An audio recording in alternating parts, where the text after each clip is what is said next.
मित्रों नमस्कार। मैं अपने चैनल नक्षत्र दुनिया पर आप सभी का हार्दिक स्वागत करता हूं। मित्रों आज की वीडियो में हम बात करेंगे जीवन में संघर्ष की स्थिति। देखिए, हर व्यक्ति जीवन में सफलता प्राप्त करना चाहता है और सफलता प्राप्त करने के लिए वह जीवन काल में पर्याप्त संघर्ष करता भी है। लेकिन कई बार देखा जाता है कि उसके प्रयास करने के बावजूद उसे उतनी मात्रा में सफलता प्राप्त नहीं मिल पाती जितनी मात्रा में उसने संघर्ष किया है। ऐसा क्यों होता है? तो इन्हीं बातों पर चर्चा आज की वीडियो में हम करेंगे। आज का ये वीडियो आपको ये समझने में मददगार होगा कि आप उन बिंदुओं को, उन चीजों को समझ पाएंगे कि जिनके कारण जीवन में संघर्ष बन रहा है, यानी वो ज्योतिषीय कारण जिनके कारण जीवन में संघर्ष बन रहा है, आप उन्हें जानकर उन्हें दूर करके अपने जीवन में सफलता प्राप्त करने के लिए आगे बढ़ सकते हैं। क्योंकि क्या होता है, कई बार हम पता ही नहीं होता कि वास्तव में कुंडली में समस्या क्या है। यदि हम जान जाएंगे तो उन समस्याओं को दूर करने का प्रयास तो कम से कम कर सकते हैं। ठीक है, तो ये जानना बेहद जरूरी है कि जीवन में संघर्ष क्यों बनता है। कई लोगों की शिकायत मैंने देखी है कि वो जीवन में मेहनत करे जा रहे हैं लेकिन उन्हें सफलता प्राप्त नहीं हो पा रही है, क्योंकि उन्होंने प्रयास बहुत किया है। हो सकता है कि प्रयास उन्होंने सही दिशा में ना किया हो, वह एक कारण हो सकता है। ठीक है, लेकिन कोई व्यक्ति लगातार प्रयास भी कर रहा है और प्रयास करने के बावजूद यदि वह निराश हो रहा है तो ये तो ठीक नहीं है ना। यदि इस प्रकार की स्थिति बन रही है तो उसके लिए कुछ उपाय करके आप अपने जीवन को आसान बना सकते हैं। सबसे पहले आज के वीडियो में हम समझेंगे कि वो कौन से ज्योतिषी कारण बन सकते हैं जो जीवन में संघर्ष की स्थिति को बताते हैं। यदि हम उन्हें जान जाए तब हम उनके उपाय भी कर सकते हैं। आइए कुछ ऐसे ही उदाहरणों पर हम विचार करेंगे। मित्रों, सबसे पहले हमें समझना होगा कि जीवन में संघर्ष बनता क्यों है। देखिए, जीवन में संघर्ष बनने का सबसे बड़ा कारण, जो पहला कारण जो मुझे समझ में आता है वो ये है कि यदि किसी जातक की कुंडली में लग्न भाव और लग्नेश यदि कमजोर पड़ जाए तो जीवन में संघर्ष की स्थिति बनती है। आइए इस विषय को, इन पहले उदाहरण को हम पूरी तरीके से समझेंगे। देखिए, यदि किसी जातक की कुंडली में सबसे पहले आप लग्न भाव देखें। यदि लग्न का मान 10 डिग्री से लगाकर 20 डिग्री तक यदि किसी जातक के लग्न का मान है तो ये पहला संकेत है कि वह अपने जीवन में, यानी उसके जीवन में संघर्ष थोड़ा कम रहेगा। यदि लग्न का मान 10 डिग्री और उससे कम आ रहा है, वैसे देखिए 13 से लेकर 18 डिग्री तक युवावस्था का कोई भी ग्रह होता है, या मान आप 13 से लेकर 18 तक युवावस्था का मान सकते हैं। यदि लग्न 13 से 18 आ रहा है तो बहुत ही सुंदर, लेकिन नहीं यदि तो 10 से लेकर 20 डिग्री तक का यदि है तब भी ये चल जाएगा। ठीक है, ये पहला संकेत हुआ कि चलिए जातक के जीवन में संघर्ष थोड़ा कम हो, लेकिन लग्न का मान होगा तो निश्चित रूप से जीवन में संघर्ष बढ़ेगा। अब दूसरी बात आपको यह देखनी होगी कि लग्न पर किन ग्रहों की दृष्टि है। यदि लग्न पर लग्नेश के मित्र ग्रहों की दृष्टि हो रही है, यानी आपकी कुंडली का जो भी लग्न है उसका लग्नेश का जो लग्नेश बन रहा है उसके पंचम भाव में जो स्वामी, जो राशि लिखी हुई है उसका स्वामी ग्रह क्या है। ठीक है, यानी पंचमेश और नवमेश यानी भाग्येश, कुंडली के नवम भाव का स्वामी, यदि लग्न भाव पर पंचमेश या भाग्येश की दृष्टि है या लग्नेश के मित्र ग्रहों की दृष्टि है तो इसका तात्पर्य है कि सफलता प्राप्त करने में वह ग्रह आपके लिए मददगार होंगे। इसके विपरीत मान लीजिए लग्न पर पाप ग्रहों की दृष्टि पड़ जाए, लग्नेश के शत्रु ग्रहों की दृष्टि पड़ जाए, 6वें 8वें और 12वें भाव के स्वामी जो कि लग्नेश के यदि मित्र नहीं है उनकी दृष्टि पड़ जाए तो ये जीवन में संघर्ष की स्थिति को बताती है। अभी हम लग्न भाव को ही समझ रहे, ध्यान रखिएगा। उसी प्रकार से लग्न भाव में यदि कोई पाप ग्रह बैठा हुआ जो लग्नेश का शत्रु है तो इसका तात्पर्य है कि वह जीवन में आपके लिए संघर्ष की स्थिति को निर्मित कर रहा है। ठीक है, तो ये बात थोड़ा समझने वाली बात है। उपाय किस तरीके से करेंगे उस पर अभी हम आगे विचार करेंगे।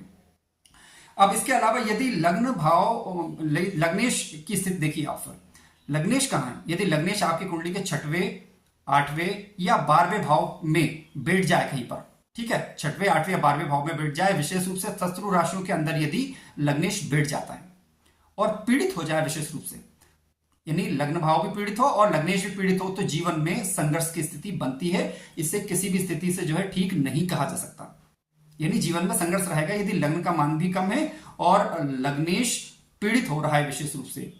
ठीक है, तो ये पहली स्थिति आपको पता चलेगी कि हाँ, जीवन में संघर्ष हो सकता है। इसके अलावा आपको देखना है कि लग्न भाव क्या पाप कर्तरी दोष में तो नहीं है। यदि लग्न भाव पाप कर्तरी दोष में आ रहा, पाप कर्तरी दोष का तात्पर्य है कि लग्न के दोनों तरफ क्रूर ग्रह या पापक ग्रह अगर आकर बैठ जाते हैं तो इसका तात्पर्य है कि लग्न भाव आपका पाप कर्तरी दोष में आ रहा है और कहीं ना कहीं ये जीवन में संघर्ष की स्थिति को बताता है। दूसरा उदाहरण लेता हूं मैं यहां पर आज। यदि किसी जातक की कुंडली में केंद्र और त्रिकोण के भाव खाली हो, ध्यान रखिएगा, लग्न पंचम, नवम, चतुर्थ, सप्तम और दसम, यानी केंद्र और त्रिकोण के भाव जिन्हें कहा जाता है, यदि ये खाली हैं तो इसका तात्पर्य है कि जीवन में संघर्ष रहेगा। ठीक है, केंद्र और त्रिकोण का खाली रहना किसी भी स्थिति से ठीक नहीं कहा जा सकता। मैंने अभी तक जो कुंडलियों का अध्ययन करा है उनमें पाया है, हालांकि उन्होंने जीवन में सफलता प्राप्त करी है, लेकिन संघर्ष जीवन में बना रहा, संघर्ष से उनका पीछा नहीं छूटा है। ठीक है, तो इससे घबराए नहीं। देखिए, जीवन है तो वहां संघर्ष रहेगा, हालांकि कुछ उपाय करेंगे हम जिससे जो है हम जीवन में थोड़ा आसानी प्राप्त कर सकते हैं, उसकी चर्चा अभी हम आगे करने वाले हैं। तो केंद्र त्रिकोण का खाली रहना ठीक नहीं। क्यों? क्योंकि देखिए, कुंडली का पंचम भाव इष्ट का भाव है आपका, नवम भाव आपका भाग्य है, ठीक है, लग्नेश का भाग्य है वह। यदि वह कमजोर पड़ेगा तो सीधी सीधी बात है, भाग्य कमजोर पड़ेगा। इसके अलावा आप चतुर्थ भाव की बात करें तो भूमि भवन वाहन वाला घर है, घर के सुखों का घर है, माता के सुखों का घर है। ठीक है, यदि वह खाली पड़ेगा तो निश्चित रूप से कहीं ना कहीं जीवन में संघर्ष बनता है। सप्तम भाव आपके दाम्पत्य जीवन का भाव है, दसम भाव आपका कर्म भाव है। ठीक है, तो इनका क्योंकि देखिए, त्रिकोण के भाव मुख्यतः लक्ष्मी भाव के नाम से जाने गए, यदि ये कमजोर पड़ेंगे तो सीधी सीधी बात है, कहीं ना कहीं आर्थिक समस्या होगी। केंद्र खाली पड़ा तो कहीं ना कहीं सुखों में दिक्कतों का अनुभव जातक करेगा, यानी कहीं ना कहीं स्ट्रगल जीवन के अंदर बनता है। आइए तीसरे उदाहरण को समझते हैं।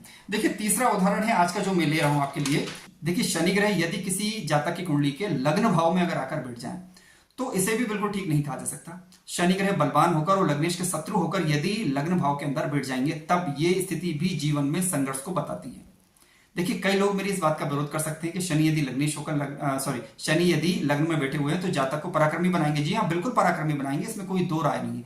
क्योंकि देखिए, शनि जब लग्न में बैठेंगे तो जातक से परिश्रम करवाएंगे, क्योंकि उनकी तीसरी दृष्टि कुंडली के पराक्रम भाव पर जाएगी। अब पराक्रम भाव पर शनि की दृष्टि जाने के कारण जातक से पराक्रम तो करवाएंगे, पराक्रम करवाने के बाद ये रिजल्ट कर देंगे। लेकिन शनि जब लग्न में बैठते हैं तो जातक की ग्रोथ को धीमा कर देते हैं। इस बात को थोड़ा स्वीकार करना पड़ेगा।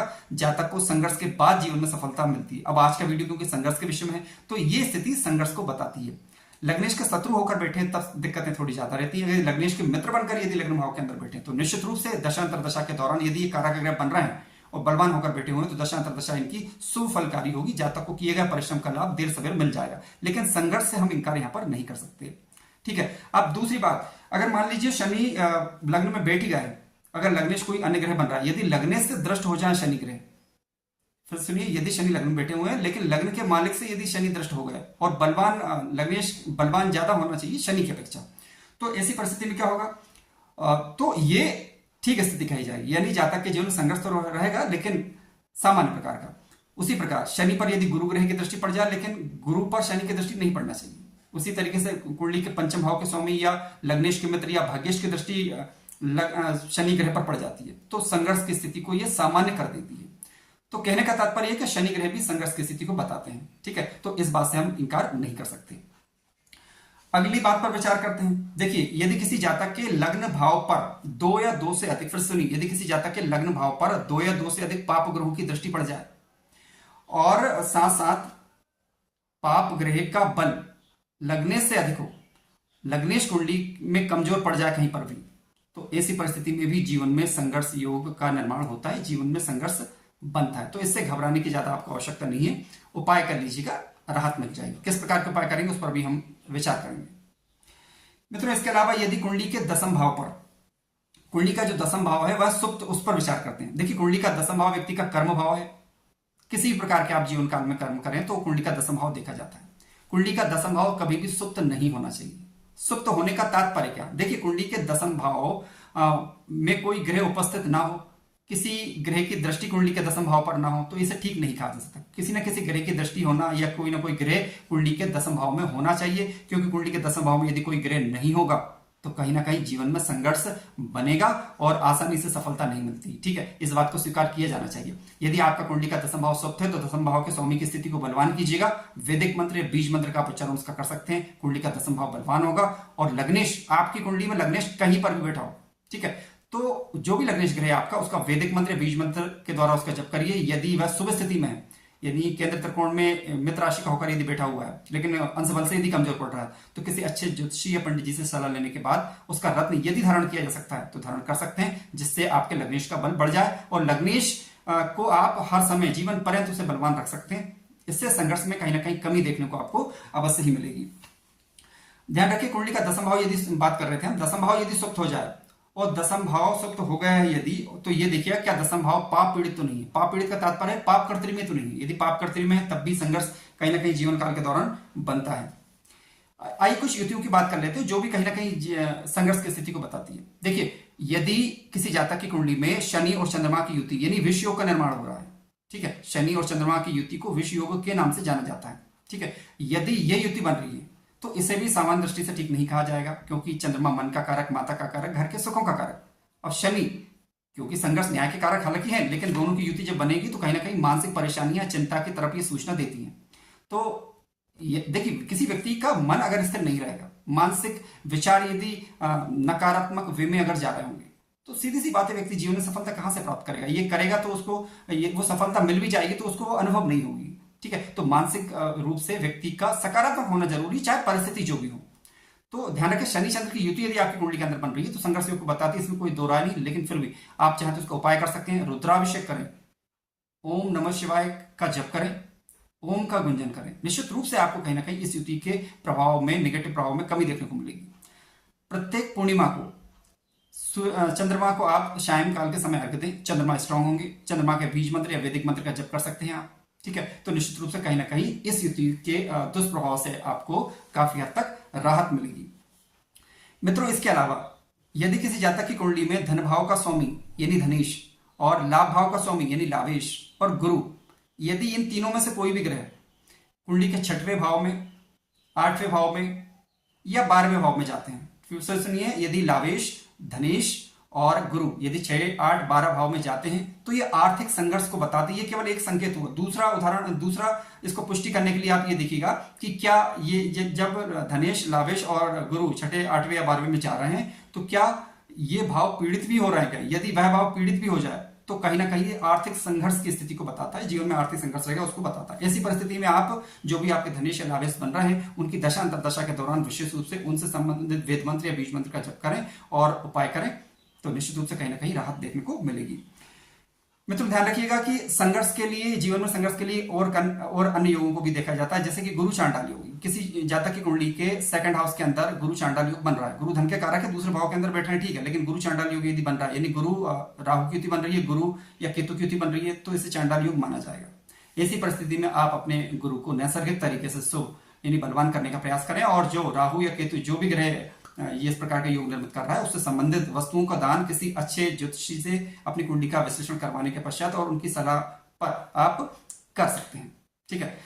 तो मित्रों, इसके अलावा भी बहुत सारी चीजें हैं जो कि संघर्ष के लिए देखी जाती है। ध्यान रखिएगा कि संघर्ष योग बन रहा है तो हर हाल में अपने लग्न और लग्नेश को मजबूत रखें। अब लग्न को कैसे मजबूत रखें? देखिए, लग्न को मजबूत का तात्पर्य है कि लग्नेश को बल देना, और कोई ग्रह जो कि लग्न भाव में मित्र राशि के होकर बैठे हुए हैं, लग्न भाव को मित्र दृष्टि से देख रहे हैं, जो कि लग्नेश के मित्र हैं, उनको बल देने से लग्न और लग्नेश दोनों बलवान होंगे और कहीं ना कहीं आपको जीवन में जो संघर्ष बन रहा है उनमें कहीं ना कहीं कमी देखने को मिलेगी। मित्रों, कार्यक्रम ज्ञानवर्धक लगा हो तो लाइक कीजिएगा, चैनल पर नए हो तो सब्सक्राइब भी करें। धन्यवाद।